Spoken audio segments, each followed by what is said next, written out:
G'day everyone, in this video I'm converting the halogen headlights on my 1980 Corvette The Ray to LEDs. The Ray has a 4 headlight system using 5 3/4 inch halogen sealed beam headlamps, specifically the 1C1 spec for high beam and the 2C1 spec for low and high beam. These outdated headlights provide very little visibility and were often a point of failure. Now let's get started with the part list. I used 4 Nava 5 3/4 inch LED headlamps. These headlamps have LED high and low beam with a daytime running light. They come with a H4 connector and internal voltage protection. Most importantly though, they're ADR approved. I used 4 OEX H4 heavy duty connector plugs, a variety of the Nava amp super seal connectors. I had to get the Nava ratchet crimp kit as well, a roll of 3mm twin core black and red cable, CRC dielectric grease, and an assortment pack of heat shrink. I started by removing the black headlamp assembly fascia piece. With that out of the way, I unscrewed the chrome headlamp retainer.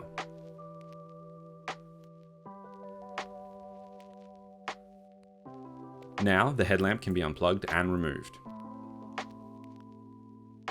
The Corvette has a H7 connector running the high beam, bridged off a H4 connector running the dual filament high and low beam. On the factory harness, the right side headlight wires are clamped into the H4 bulb connectors on the left side. I wanted to change this as it could become another point of failure down the road. I took each pair of matching wires and I stripped the end of the wire that goes to the right side and split the insulation about 10 to 15 centimeters down the other wire. I then soldered them together. After that, I stripped the ends and crimped on the Nava amp seal connectors. Now, these LED headlamps have large heat sinks on the back that help with dissipating the heat they generate. To make these fit, I did have to modify both the aluminium headlight assembly and the headlamp frames.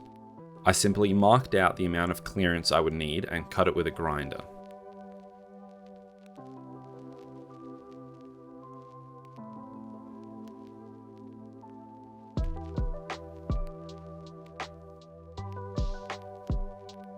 To make the headlamp harness, I took one H4 harness and split the insulator halfway down the wire for all 3 wires. I then stripped the ends of the second H4 connector and twisted those openings together.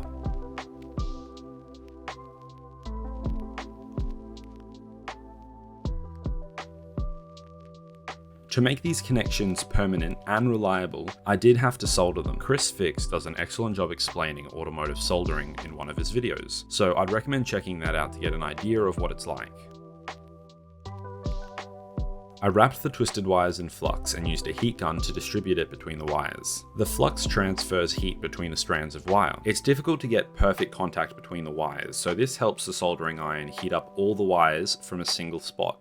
Placing the soldering iron underneath the wires meant gravity was working with me. After the wires heated up enough, I could then apply the solder to the top of the wire and it would melt through. Everyone has their own way of soldering, but this is what works for me.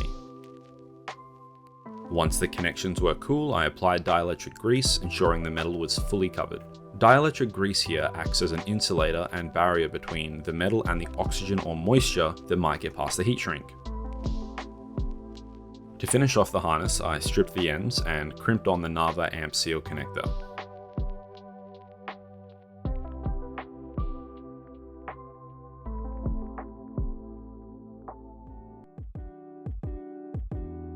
The purpose of making the harness like this is to avoid the possibility of moisture, dirt, or road crud from getting into the contacts. Doing this makes sure that each light will get equal and consistent power.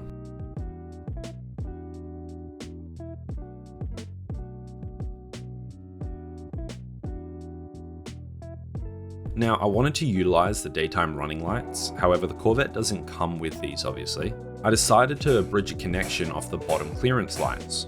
I had to make another harness to do this. Each headlamp has a Nava amp seal connector on it to control the daytime running lights. So the harness needs to have 2 separate connectors for each headlamp, as well as a pass-through for the original clearance lights. I designed the harness like this so that if I run into any issues, I can simply remove the harness and plug the original clearance lights back into the loom.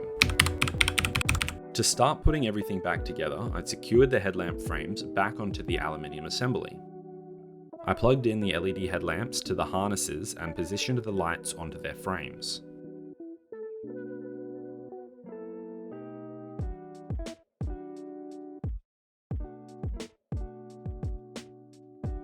I secured on the chrome retainers and reinstalled the black fascia piece. I did have to make some adjustments to line the lights up. You adjust the angle of the bulbs by either screwing in or releasing the adjustment screws.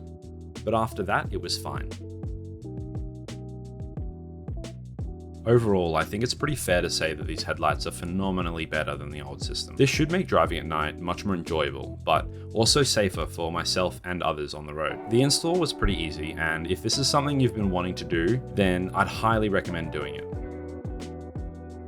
Check out the description for links to each of the parts I used, and also check out one of these videos while you're waiting.